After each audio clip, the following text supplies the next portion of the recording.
Hey guys, Positive Pat here with Fortress Home Exteriors, reading from Ryan Holiday's The Daily Dad. This is January 15th, 2026, and the title is If You Want Your Kids to Respect You.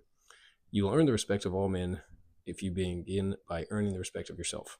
That's by Masonius Rufus. Honestly, I'm not sure who that individual is. Every parent wants to be listened to. We want our advice to be taken seriously. We want to be looked up to. Most of all, we want to be respected. Well, if you want your kids to respect you, be worthy of respect. That's in italics. Just think about it for a second. Why would they respect advice that you don't live by? Why would they admire you when you're not living up to your own potential? Why would they look up to you when you yourself are dealing poorly with self-esteem issues, when you have accepted the lies of imposter syndrome and allowed them to affect how you act as a parent? Get your stuff straight. Be the parent you know you can be. Be the person you know you can be. The rest will follow. And if it doesn't, then at least you'll be strong enough to deal with whatever comes.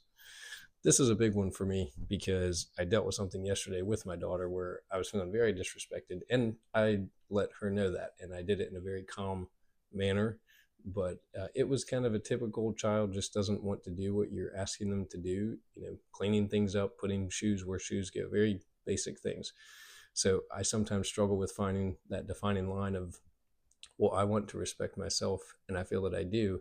And sometimes I feel like kids they're just going to push back, and they're going to push back hardest with their parents, because if you have a household that they feel comfortable in, then they feel safe doing that. At least that's my perspective on it.